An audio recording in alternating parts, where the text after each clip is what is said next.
video portrays an incident of assault and violence at the hands of police.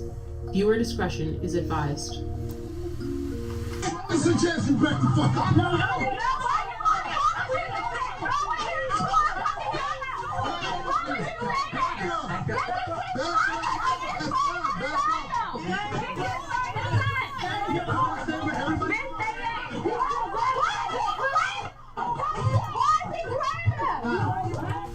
This is Baltimore City Police Officer Jorge Bernardes Ruiz. In a newly released video shot in 2016, Ruiz is seen with his knee on the back of an unknown man, with a gun pointed at the man's head. His message was a clear one: concerned onlookers, adhere to my dictates or else. Here, we can hear Ruiz saying to Baltimore residents, I suggest you back the fuck up. It is documented that Baltimore police officer Jorge Bernardes Ruiz is a repeat violent offender, even without access to all complaints against Ruiz, undisclosed by BPD Internal Affairs records. 6 cases involving Ruiz are known. This video will briefly highlight 6 total cases beginning in July of 2013. Case 1, Abdul Salam, July 1st, 2013. Here Salam is seen victoriously smiling in celebration after the jury found Ruiz and 2 other cops liable for brutality against him. However, because the trial was civil, not criminal, Ruiz was not fired and he did not go to jail. Police profiled me. They followed me in the back of my house, harassing me. Police proceeded to violently and hostilely approach my van with me and my son in it. As I announced this was my home, guns drawn. Once they reached my vehicle, they violently pulled me out, ramshacked my vehicle with my 3-year-old son strapped in his car seat, threw me against the gate, slammed me repeatedly, picked me up by my feet, and while I'm upside down, they proceeded to drop me on my head, hog-tie me, and immediately when I fell on my head, Ruiz, in a wrestling type of action, and kind of hit his knee against my neck. I was arrested. I had no idea what I was being arrested for. My son is scarred to this day. He remembers the incident as it happened yesterday. When he talks about it, he always refers to Daddy being on the floor with police yesterday. Case 2, Darrell Harris, profiled, as seen in this video, July 17th, 2013. Yeah, Sid, what's wrong with it? Improper way with it. There's no such thing as an improper way. You gonna tell me my job, bro? I know the law. Are you gonna tell me the law? I know the law. You gonna tell me the I know the law. What's the problem? You giving me a ticket? You need my license registration? To profile, y'all use the seatbelt as a reason. Profile. So do me a favor, take out your keys. Guys, you can record me. For what? Nah. I don't feel safe right now. Do you want me to step out the car? Do you want me to step out the car? I'll step out the car. Call the police, man. What do you call a supervisor? I wrote this shit. This is getting uploaded to the internet right now. Yeah? And we are 2 law-abiding citizens that we're getting targeted, and I don't know why. Just 24 hours later, Bernardes Ruiz played a leading role in the police killing of unarmed Tyrone West. Case number 3, the murder of Tyrone West, July 18th, 2013. My brother Tyrone West was brutally murdered on July the 18th, 2013. In both of these cases, when you look at the pleadings and the harsh language of these officers that have been quoted to me by reliable witnesses, the N-word. And Killer Ruiz and Killer Chapman and the rest of those 11 or 15 killers, including David Lewis, took something from my family that they can never give us again. And that was my brother Tyrone West, one unarmed man who was brutally murdered, beat to death in broad daylight.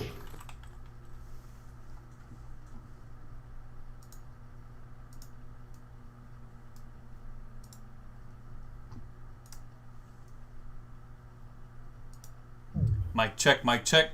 This is West Wednesday number 383. We are protesting for justice for Tyrone West and for all victims of police violence. Mic check. Mic check. Mic check.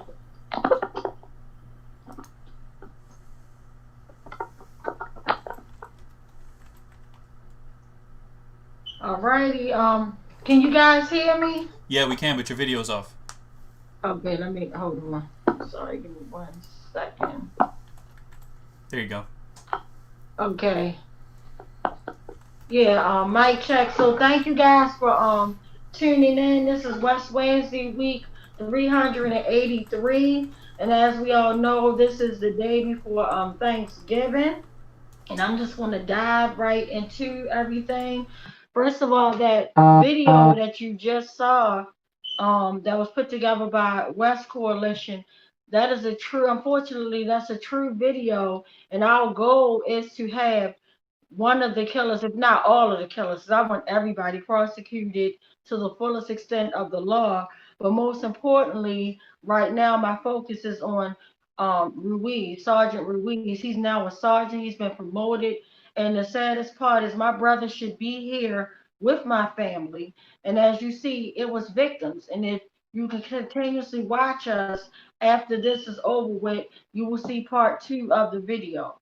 So I said all that to say that there is no justice until we, get accountability. I mean, there is no justice. It's just us until we hold these folks accountable. And to me, that's, it's all about accountability. And I'm real, like, all over the place in my emotions right now because near holidays, it's hard for people that lost loved ones, that their loved ones supposed to be here. And even though you got everybody that really don't celebrate holidays or whatever, but any time to spend embracing your family is always a blessed and good time. And it's just sad because right now my brother is supposed to be here. And I just basically want to uplift not just my brother, but I want to uplift Anthony Anderson's name. I want to uplift Stephon Clark's name and just all the victims. I want to uplift India Kager's name. I want to do it as well as Corinne Gaines, Michael Brown, just all the victims of police brutality that's supposed to be right here with their families. Dale Graham, Gray Hopkins, the list goes on. So, the list goes on. It's just unfair. And so right now I'm just trying to come to a healing spot because we can always go in, and that's why today purposely I did not invite like special guests because every week we have a special guest.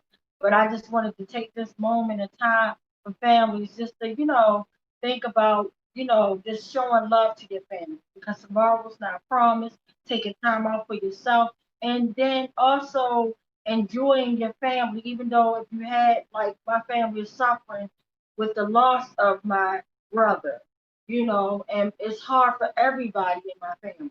I don't know at times I don't even know what to say to his beautiful children. When they call me and we're just talking, I don't know what to say to them. We cry together. Even sometimes you could just listen and cry together type of thing. But in this pandemic, we have been losing a lot of people and they're still not shutting things down. It's just like it's business as usual. But in this case with my brother, it's not going to be business as usual. If you notice that we've been out here 383 weeks, that's a very long time. And I'm not going to lie, sometimes it gets overwhelming. Sometimes you get your highs and sometimes you have your lows. And I mean, it's a part of it, but at the end of the day, it's not going to stop us. So I just want to let everybody know, just embrace your family. So I'm going to definitely think about what Tyrone will want me and my family to do. He would want us to be happy. I remember, back in 2013, this time, before he was murdered, around Thanksgiving, before he was murdered or whatever, the year before he was murdered, I'm sorry, Thanksgiving before 2013, when he was actually murdered. But when he was here, he basically, if you see my profile picture, that's him with that turkey. He loved holidays. Like, me and him went to the grocery store together. He couldn't wait, and he cooked this dinner, and I remember laughing and joking about him, joking to him when he told me that he had this like turkey on roasting like almost 500 degrees because his girlfriend's mother told him to put it on almost 500. And I'm like, what, you roasted it? And we just cracked ourselves up about it. But so I said all that to say whenever you think about trauma and sadness, you can always reverse it by thinking of good things, happy thoughts. So instead of me thinking about the way he was murdered, he was more than his brutal execution. He was more than that. He was a father, he was a friend, an author, and even I'm sorry, he was a artist. And and more so important to me, he was like my father. He was a father figure to me. He was like everything into one. So I said all I can say, but instead of me thinking the sad things, I'm going to think of the good things and happy things. He was the glue of the family, and he loved the holidays. Anytime to pull together with the family, he loved it. But his two favorite holidays was always Thanksgiving and Christmas. Those were the best two that he definitely wanted to always celebrate. So I'm going to celebrate it and just enjoy my family through different Zoom calls and you know different things like that. So I just ask you guys just to be careful, but instead of thinking of negativity, think of the happy times. Write down stuff. If you feel like it's overwhelming, just get it out to you. Even if you don't have somebody to talk to or whatever, journal it, write it down. And then if you writing it down, you can see how much you're growing, how much you're embracing. So this, because this is a day that we have never seen, and it's a day that we will never see again. So it's called life. It's called life is going on. So as life goes on, we need to go on with it. And not saying that we need to forget our loved ones, 'cause we will never do that. But we're in a city right now where we surpassed the expected horrible quotes or quota of the deaths that they want to have say, well, we're gonna be at 300 by the end of the year. And here it is, we're ready to go into Thanksgiving and people are getting murdered multiple things. Even one of my friends, and my heart goes out to Nikki. She had just lost her nephew. She had just gotten married and had him there enjoying her, wedding and things of that nature. And he was a young man that was executed with his girlfriend. And I think the third victim was from far as what I know was actually on critical list. I don't know if the female survived or not, but this whole was like nobody's getting caught or anything. And it's just sad. It's just like this is unreal, but this is our reality. My heart just goes out because to me, until you feel the pain of losing a loved one, whether it was murdered or even through a sickness, so right now I'm missing my uncle. Right about now, my uncle Clifton Anderson would have been calling me. I know the first house he would have hit would have been my cousin Kiana house. And then the second house he would have hit would have been mine. So he loved going between me and my cousin's house or whatever and enjoying Thanksgiving dinner or every holiday, anytime and every Sunday he would come, hey, he called me Bonnie, what are you cooking? What you got on? I'm going to come around there and grab me a plate. That's gone. That's gone, So I said all that to say, but instead of me thinking of sad things, I'm going to be positive because I know a part of loving him, the good memory of him was he was a storyteller. He basically encouraged me to become a teacher because I used to watch how he would get, and this is my Uncle Clifton that I'm talking about. He would get all of my whole entire family. He would have us come together. He would read us stories, and he loved storytelling, and he loved dressing up during Halloween. Halloween was his favorite holiday because he was a jokester.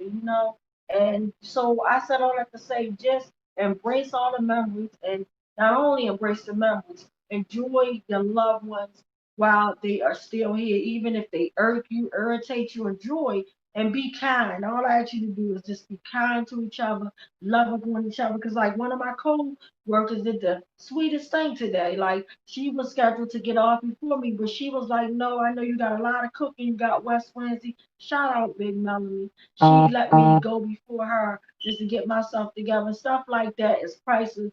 It carries a lot of weight. Even me embracing my new co-teacher with her being loyal and just being a sweet woman as she is, that's a blessing. She inspires me, encourages me as well as the students to go to work. But it's hard to like go to work in a pandemic, not knowing if you will catch something to bring your back to your family. But if you think of all the happy stuff that makes you happy, that's what keeps you going. So I just wanted to let y'all know I'm not gonna keep y'all long tonight. Unfortunately, we do have sadness. I don't know if Brother Brian actually joined us yet, but he has a sad list. And then I also was going to get our sister Nicole to sing us a nice song.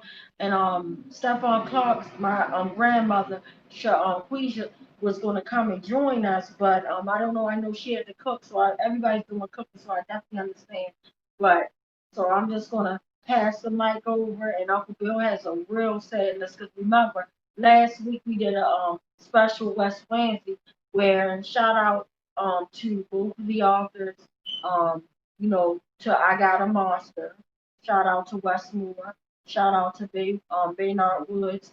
He wrote the book I Got a Monster, and that was like an excellent panel. Shout out to Senator Jim Carter, who was the moderator of the book, and it was really awesome. If you ever missed the West Wednesday, if you want to go back, shout out to Ben because he has all of the West Wednesdays on YouTube and things like that. So I just want to let you know I give thanks every day. I know we know the history of the holiday. We know that it wasn't something good about all the terror and horrific things that happen. But at the same time, you get any time you can spend with your family and eat a good meal, that's a blessing to me. So I'm gonna enjoy after I get off here, cooking like a slave for my family tonight, just being up all night and then get back up first thing in the morning, doing that all over again because that's what I know one day I won't be here, but they'll always remember. I love cooking. I love bringing love to the table just by making a great meal and just pouring into my family. I love my family time as well.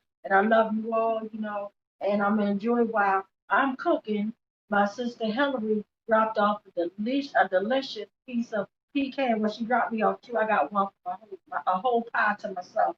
And I already started eating. As soon as I got here, Brian had already brought it in and I went in. I done had 2 slices now, so not gonna try to eat the whole entire pie, but I can't promise you that pie might not be gone. So I just want to thank everybody. Just thank y'all all for, the West Coalition, just for always giving their time. Nobody's here is paid.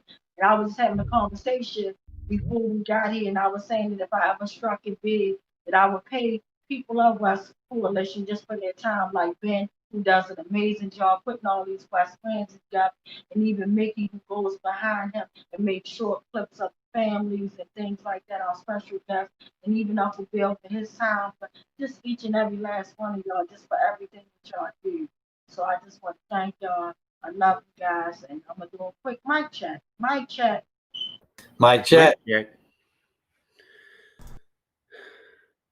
Okay. Tawanda, I can go ahead and do my part here. And I just want to say, listening to you talk about family and the importance of family, it kind of cuts both ways with what I have to do, because you are such a blessing to all of us, and you make us into a family. And I know that the pain, and nothing can make up for the pain that you've been through, but you give so much to all of us. And I hope that in some way, we can give it back to you and make your life something that is positive for you. And the other way that cuts, however, is that we have 7 people here killed in Baltimore in the past 2 weeks. And at this time, their families are going to be so devastated. And so I would just, ask you all to just lift them up in whichever way you do, in prayer, and just keeping them in memory, whatever it is that you do to put strength out into the universe for these families. Please do it. And we can begin by just Mike checking their names back. John Paul Noel, 39. John Paul Noel, John 39. Paul Noel. 39. Justin Anwahu. Justin Anwahu. Bree White, 26. Bree White, 26. Bree White. 26. Diamond Davis, 21. Diamond Davis, 21. Diamond Davis. Lizette Jackson, 48. Lizette Jackson. Lizette Jackson. Maurice Glenn, 20. Maurice Glenn, 20. Maurice Glenn. 20. Glenn Guane, Jr., 32. Junior, 32. Glenn Guane Jr. Thank you. Thank you. And I know that's a hard job, and I appreciate you bringing that, Brian, to the table, because at the end of the day, for some reason, when you talk about, you have the conversation about police brutality and holding these killer cops accountable, people in the community kind of think, oh, well, where's the outrage when somebody's murdered? It's always outrage. Unless something is wrong with you, it's truly outrage when anybody, mother, son, father, is murdered. It's horrible. It's terrible outrage. But I just keep trying to explain, don't let them twist it up, because the only difference, which is a big significance, is that killer cops, you can know who they are all day long. Guess what, baby? They're never charged or held accountable. It's very rare cases where you get a few or two indictments, convictions, and all that good stuff. It's very few. But at the end of the day, with these homicides, once we find out who did it, and we have their trial, you'll never see them again most of the time. You'll never see them again. So that's the big difference. But asking in terms of hurting and healing, that hurts the same. You wouldn't give a damn if it was a police officer that murdered your loved one or somebody down the street. The pain is real. The devastation, the frustration is very real. And it's horrible in no family. That's why I say nobody deserves to be brutally murdered. And again, our heart goes out to anybody that's enduring any type of trauma and pain. I beg you, I urge you, please seek counseling, because to me, that's the only way that you can deal with your new life. Because guess what? When your loved one is murdered, unfortunately, you are murdered along with them. Your old yesterday, oh, that's gone. That's gone. But rebuilding, regrouping, and just, trying to hold on and get by and survive it, that's a whole nother thing. But like I said, please try to seek mental counseling, because we all need it. It's real. And don't think, oh, because you get counseling, that means you're crazy. No, that means that you need help dealing with this, because guess what? You're going to need help. If anybody tell you different, they're telling you something wrong.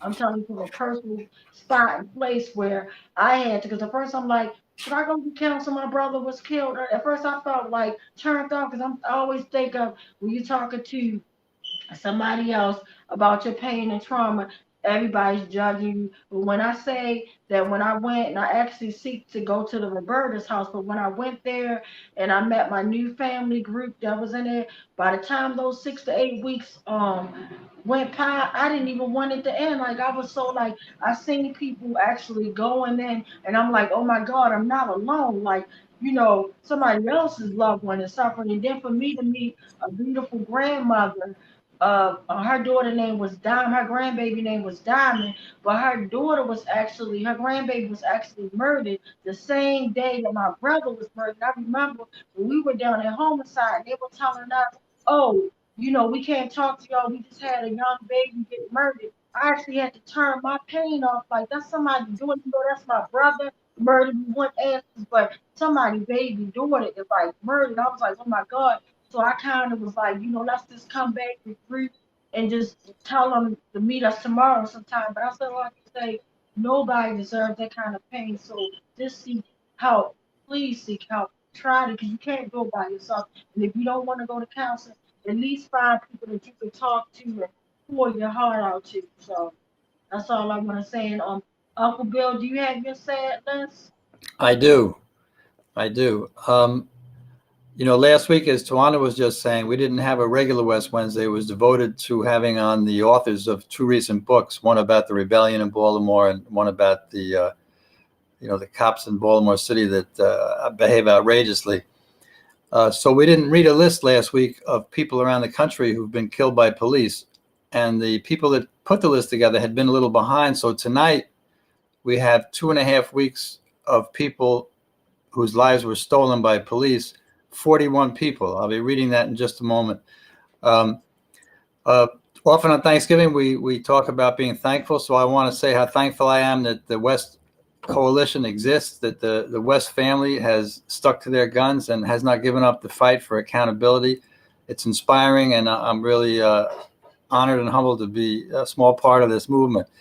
And about Thanksgiving, it's ironic. It's the number one family holiday. we all love being with our family, and it's frustrating this year with the coronavirus, and we can't be together in many cases. But the ironic part is that although it's the premier family holiday, the historical roots of Thanksgiving are the genocide of Native Americans. You know, when the Pilgrims landed in Plymouth Rock, the tribe that helped them survive through the winter was the Wampanoag tribe and the Pico tribe as well. And then the richer elements among the Pilgrims turned around and did horrible things. They burned whole villages down. They killed large numbers of women and children so that they could take the land and enrich themselves off of that land.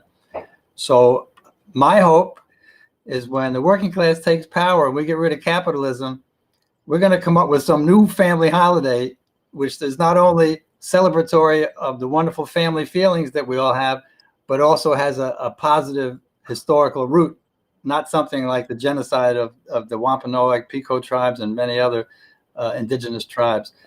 So having said that, I now take us to the list of people whose lives were stolen in the last 2.5 weeks by police all around the United States. So if you could repeat the name after me so we can honor each person, that would be wonderful. The first was killed in Oklahoma, 36 years old, Jacob Rucker. Jacob Rucker.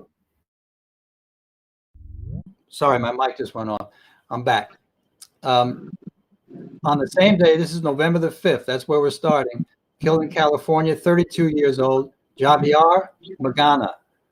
Javier Magana. 2 days later in Tennessee, 50 years old, Michael Gurley. Michael Gurley. On the same day, we're on November the 7th in Georgia, 43-year-old Stephen Campos. Stephen Campos. In Montana, I believe MT in Montana, right? Right. Okay, thank you. In Montana, 34 years old, same day, Jesse Cale Brown. Jesse Cale Brown. The next day, November the 8th in Indiana, 33 years old, Rodriguez, I'm just trying to figure out the name, Rodriguez Duandre Pam. Rodriguez Duandre Pam. Thank you.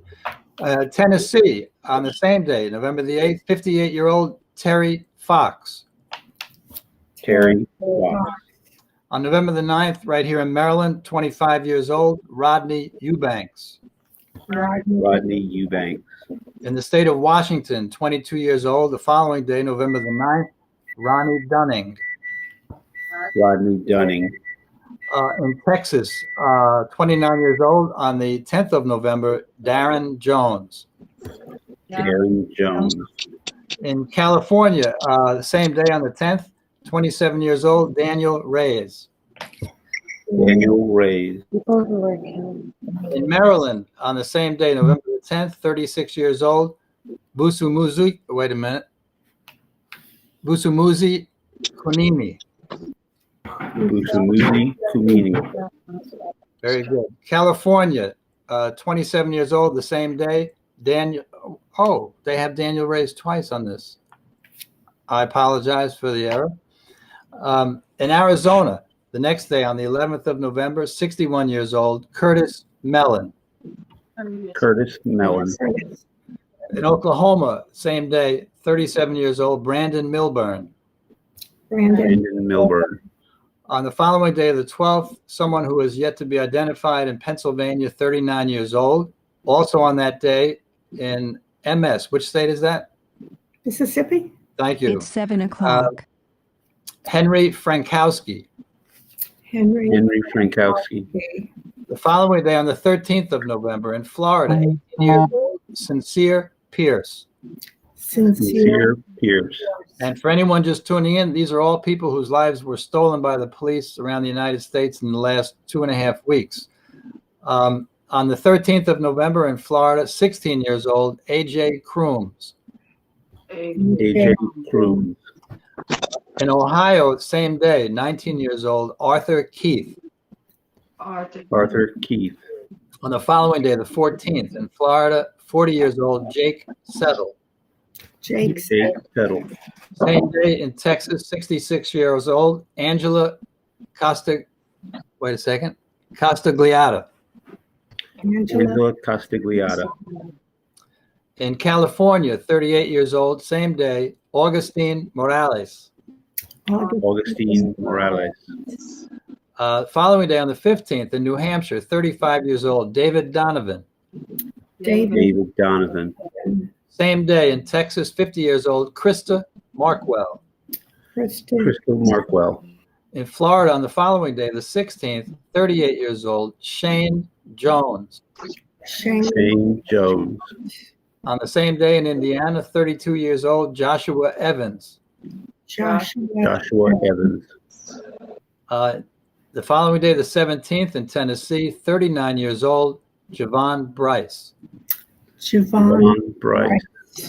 In Florida, 28 years old, same day, Dustin Ocasio. Dustin Ocasio.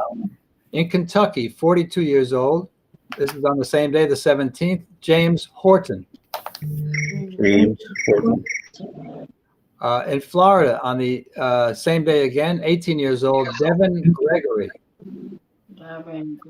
Gregory. Thank you. In Texas, 66 years old, one day later on the 18th, Pedro Martinez. Pedro Martinez. And Annie, what state are we?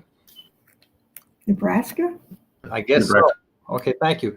Probably in Nebraska then, 35 years old on the 19th, Kenneth Jones. Ken Jones. Moving to the 20th in Louisiana, 27 years old, Jordan Patterson. Jordan Patterson.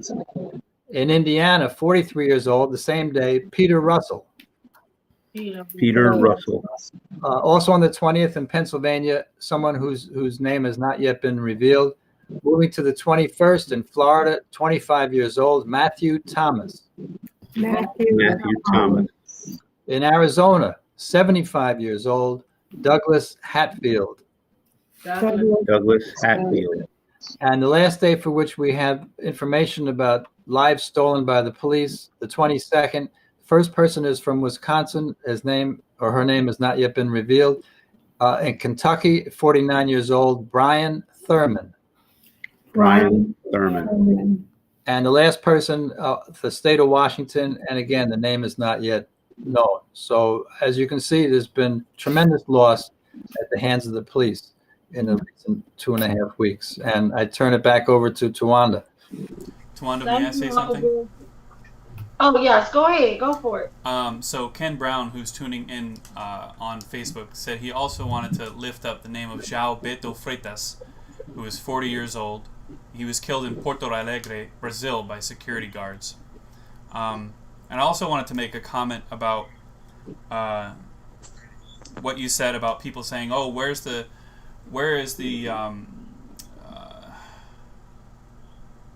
rage? Where is the rage when people get killed in the community, right?"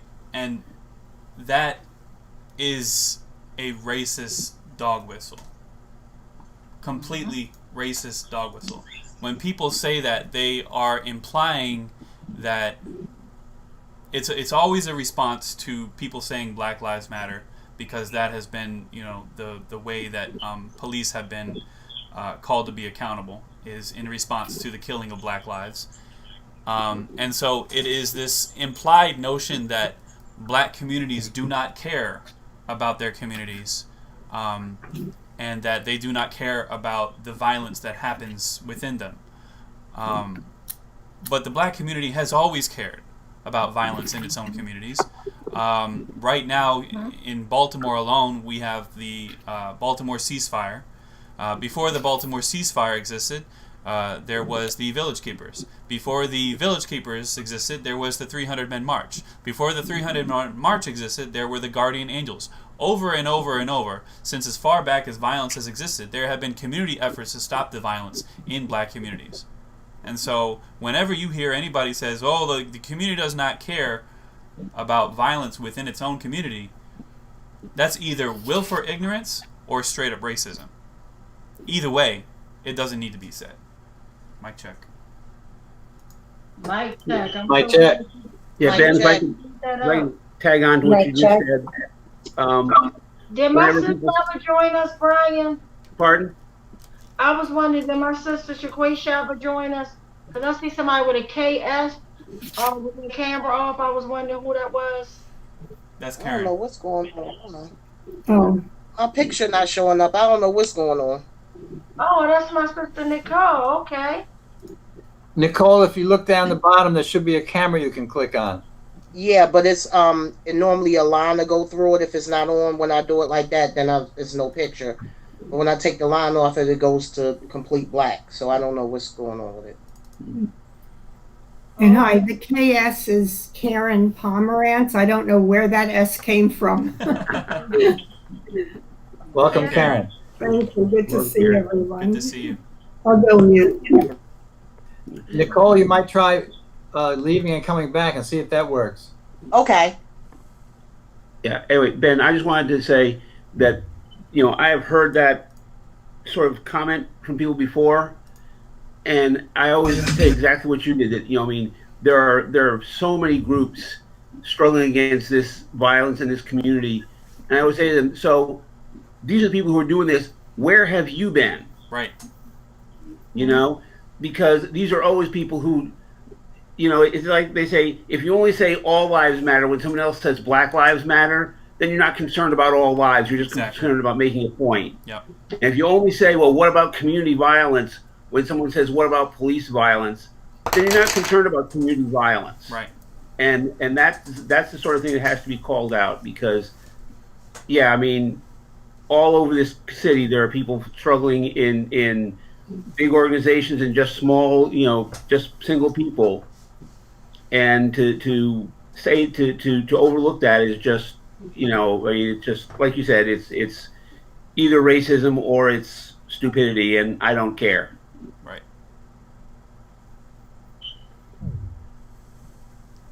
Absolutely. So hopefully once my sister Nicole get on, because I know she got a lot of cooking to do, I asked her could she bless us with a song. Did she get back on yet? I'm on, but I can't get my screen to come on. That's okay. What do you mind singing without your screen? Sure, I don't have a problem with that. All right, so let me give you the proper introduction first.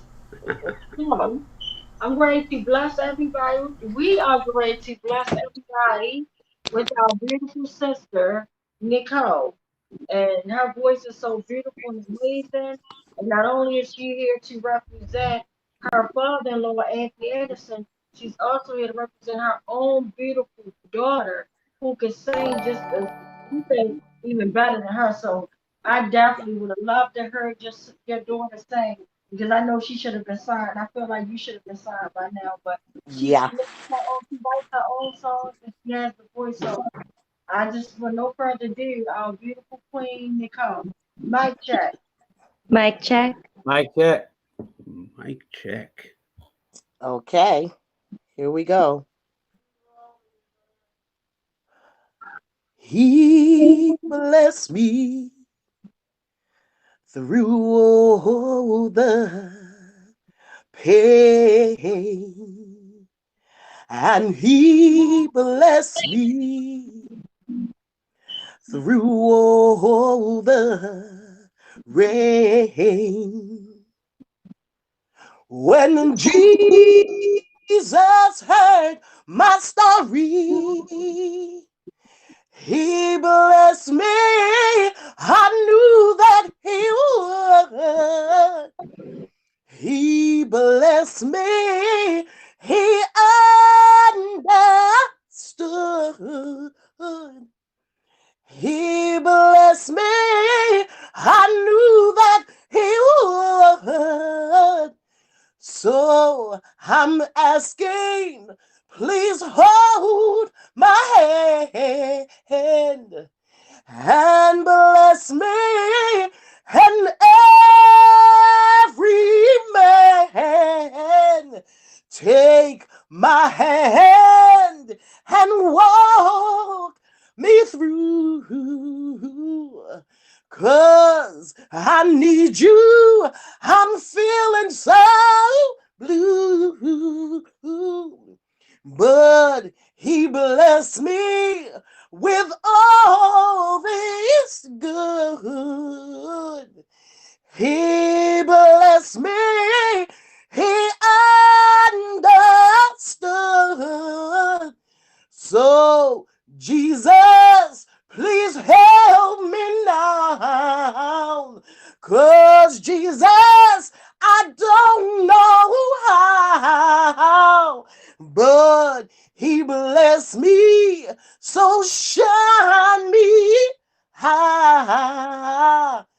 'cause he blessed me, and I don't know why.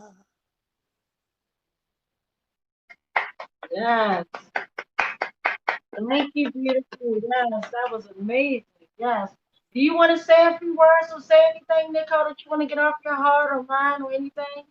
Yes, I just wanted to say that, I am so happy and blessed to have been introduced to the people that I have been introduced to, since I've been doing this. My beautiful sister, Tawanda, you have shed different light on what we are going through. Now I see and I feel that I'm not alone, that I have somebody there who understands exactly what I'm going through, what I've been through, and what I'm trying to get through. It's not easy when you're on both sides of the fence.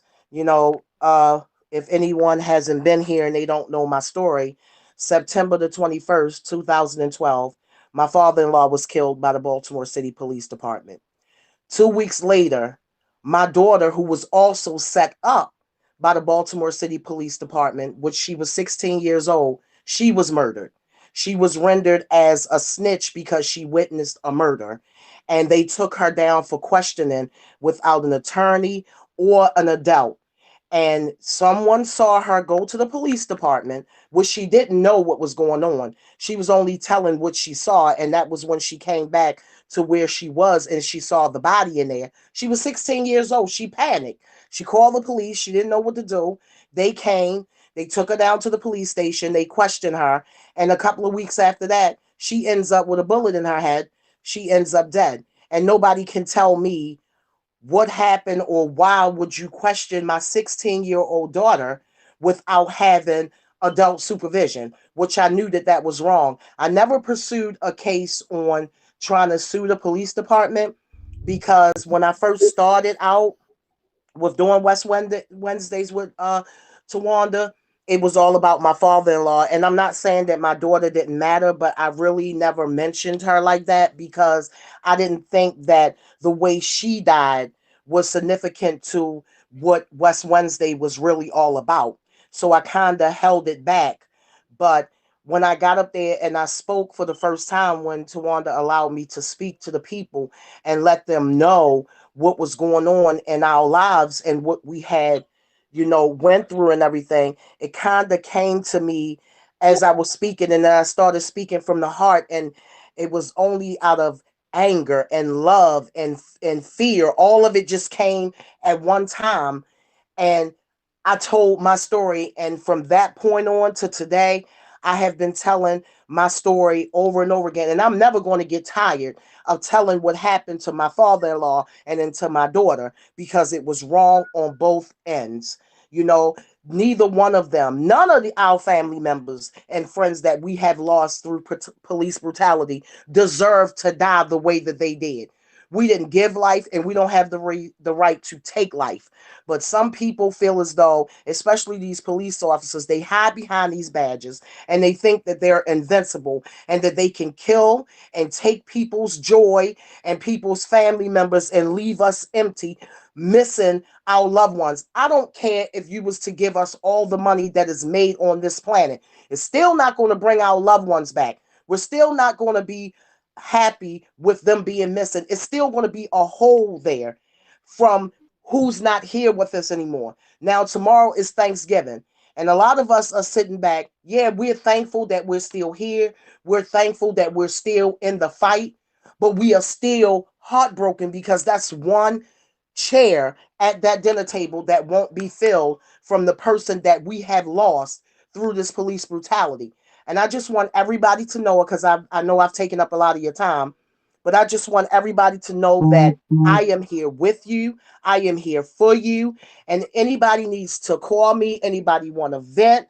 Anybody needs just to talk to somebody. If you need prayer, you can dial my digits anytime because I'm always here. And I consider all of y'all as my family now. Y'all my sisters and brothers and cousins and uncles and aunts. All of us are related now. And I just wanted to say once again, thank y'all for inviting me. I can't stay because I got to get dinner done, and my husband can't cook. He can't boil water, so I'm not letting him in my kitchen. So I got to get in there and get it together. Well, Queen, you go.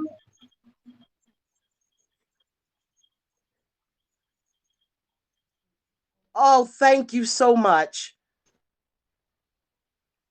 And I will definitely see you guys on next week, Tuesday and West Wednesday. And everybody have a good holiday. Eat all the turkey, get fat, and then we can complain about it and see what we can do about losing that extra weight. Well, thank you, Queen, and go ahead and get your little cooking on. Definitely, go ahead. We love you. We love y'all too, and thank you again. Good night. Good night, Queen.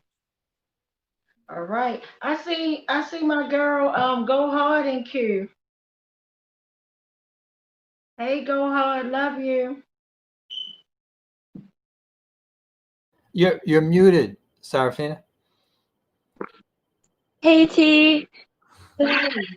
Sending love right back. Really good to see your face. Good to see you as well. So, do anybody else want to share anything before we wrap up? Because I know everybody got to get these pots and pans going on their family time. And anybody got anything they want to share? I had a request from someone about an episode at Cumberland, at the jail at Cumberland, and it seemed to me that maybe a couple of years ago we had a family at one of the West Wednesdays from Cumberland where the person had been killed in the jail and there was no answer. Do you remember who that was, Dawn? I gotta look, but I definitely know what you're talking about, and I definitely remember the family, but I don't remember the victim name, but I definitely remember embracing the family and everything. Yeah, well, if we could just keep that in mind. There's an inmate who was accused of killing another inmate, but my guess is that based on the way the correction officers are at Cumberland, that it probably was one of the correction officers that killed him. It's a pretty racist jail. But I wanted to try to help them out, and I thought somebody who had actually been familiar with the jail would be helpful to talk to. So if we could do that in the future, not tonight obviously, but sometime, if you remember who that is, I'll look back through my articles. We might have written about it, but it's a terrible place, that jail in Cumberland. It really is. Because I remember my nephew was up there for a little bit. Like, it's horrible. They are really horrible. It's terrible. So, yeah, so I'll do my research as well, Lyndon. I'll definitely get that information back to you as soon as possible. Okay, thanks a lot. Not a problem. Do anybody else want to share before we wrap up? Yeah, I'll just mention one thing. Next Wednesday is the first Wednesday in December, and the tradition is that we have the challenge discussion group on those Wednesdays right after West Wednesday. And I think Kalia is going to be leading it this time. I'm not sure, and the article hasn't been picked for the discussion, but it may be an article about the work of Progressive Labor Party in Los Angeles and the great work they're doing in the fight against police brutality there. So Wednesday next week, 9 o'clock. All right. Well, thank you. And I just want to thank everybody for tuning in. And just remember the self-care. But before I talk a little bit about that, I just wanted to mention an incident that happened last Friday with my daughter from the same unit that murdered my brother Tyrone West. And I just want to thank everybody for their instant response. And every time they do something to me, I think, as much as I put it out there, I think that honestly saves my life and saves me and my family, because they do a lot of crackball stuff. And the fact that I'm at work and you pull my daughter over and you give her a warning ticket in my name with all my driver's license information, but the fact that you stalked her literally for blocks just to actually pull her over to give her a warning, but the fact that you wrote that all up in my name, shame. So I don't expect them to do anything. I don't expect internal affairs to do anything, but just to put it out there, that just keep on listening, because every time they do something, I'm going to bring it to you. I don't bring you guys everything. When they cut a tire or they scratch up my car, I'm over that. I'm literally over it. As long as I can figure out a way to keep it moving, I'm gonna keep it moving. But when they start doing extra stuff, oh yeah, I'm going to definitely put you guys out, put it out there to you guys. And I just want to thank you guys for your love and support. So, to wrap up, just remember to do things of love. And remember, this is the time to love up on your family. Enjoy every moment, whether it's a Zoom call, whether it's a phone call. And I urge and challenge everybody that haven't spoken to a loved one, if you're mad about a certain disagreement or anything, this is the time. The time is now. Reach out to that loved one. You can be that bigger person, because guess what? God forbid something happens to that person. That's something that's going to be forever on your conscience, that you didn't, break the ice and talk to them or whatever. At this moment, like, it's so much going on. We don't even know if our world will ever be the same again. And it's just so funny how, like, things like your whole life can just change overnight, literally, and you're stuck with the result, even if you don't want it or not. It's something that you can't, like, oh, I don't want that. Give me back my old yesterday. Give me back before the pandemic type of thing. You can't. And I just think about, like, and I listen to songs and stuff like that, because those are all memories to me. That's a part of this life book that you can kind of bring back for mine. And I just think about before the pandemic, I would hear my students in my classroom, and they was loving this song called Into the Unknown. It's a song from Frozen. Into the Unknown. But every time I hear that song now, I got to turn it off, because we were actually entering the unknown about this goddamn pandemic, and I had no idea. And literally, everything just started shifting. We were actually entering the unknown without knowing anything. So now that when the kids want to hear that song, I'm like, I don't want to hear that song. So I just said all that. That was a lot, but I just said all that to just enjoy and embrace every moment. Love up on each other. That's all I gotta say. Like, the world is evil and mad enough and bad enough. The people are. It's not the world. The world's a beautiful place, but the people take life for granted. And I just say all that to say. Love to live, live to love. I love you guys all. I will see you again next week. Enjoy your turkey time, y'all. Enjoy your family time. Enjoy. And I know a lot of people gonna be in the gym next week, so just enjoy it and work it off. So love you guys. Hope you have a happy Thanksgiving or whatever you celebrate. Just love you guys. So remember, tune into the second part of this video, because as I said at the end, the time is now. We need to push up on Merlin Willis really to have her prosecute Ruiz ASAP. He needs to be fired immediately, and he needs to be charged as soon as he's fired. ASAP. We can't stop. We won't stop until killer cops are in cell blocks. Mic check. Mic check. Mic check. Mic check. Good night. Mic check.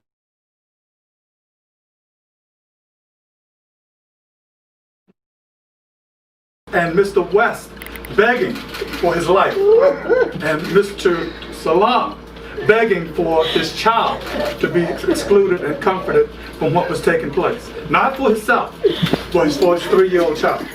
Case number 4, Adina Britt and family, September 10th, 2015. My name is Adina Britt, and I wanted to submit a 30-second testimonial that Jorge Omar Bernardez Ruiz is one of the 11 terrorists that came into my house performing a home invasion in September 2015, terrorizing my entire family and even holding my 12-year-old son at gunpoint. He needs to be stopped. Case number 5, unidentified arrestee, assaulted in 2016. I suggest you back the fuck up. No, why you want it? Why would you say that? Why would you say that?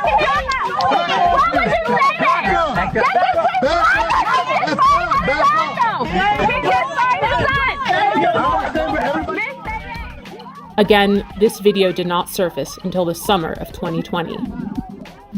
Case 6, Thomas McCullough, May 2016 and February 2017. I heard my front door coming off the hinges, like it exploded. Thomas McCullough says it happened twice. In May 2016 and February 2017, Baltimore City Police burst through his green front door and raided his Pimlico home. They said, police. They come up, shotguns, guns. He says officers ransacked the place, looking for drugs, money, and weapons. He took pictures of the damage he says they left behind. Tell us where the drugs are, the scales, the guns, and the large amounts of money. Nothing was found. Now he's suing police, claiming officers, including a former member of the Gun Trace Task Force, frightened him, his wife, and father-in-law when the officers conducted what his suit calls an illegal search of his home. The owner of the house tells 11 News after the second raid, he had to replace the front door. McCullough and his attorney say they want Baltimore police held accountable. There is a colossal breach of trust. And McCullough tells us following both raids, no one was arrested or charged. This all begs the question, when will Baltimore City State's Attorney Marilyn Mosby see the prosecution of Bernardez Ruiz as warranted? They were the stopping officers in these so-called jump-out cars, unmarked and so forth, that stopped both the West vehicle and the Salam vehicle without probable cause. And these officers are the ones that also were joined by others, but they are the ones who initiated the stops, pulled both men out of the vehicles, and commenced the vicious activity that was thrust upon them. And the Officer Ruiz that started this attack is still working and working with promotions. He is now sergeant. But the fact that this repeat violent offender had a history leading up to my brother. There was Darrell Harris, there was James Green, Joseph Green, Abdul Salam, and my sister Dina and her family.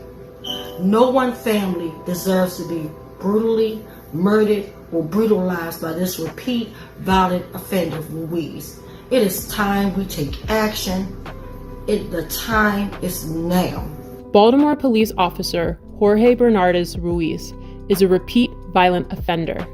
Based on these accounts, in accordance with the law, we, the West Coalition, call for him to be fired, prosecuted, and incarcerated. We're more than hashtags and body bags. We're more than being 6 feet in the dirt and pictures and buttons on t-shirts. Our lives matter. For the safety of our city, the prevention of further harm, and the justice for these families, we see no other option. And again, I'll say, the time is now.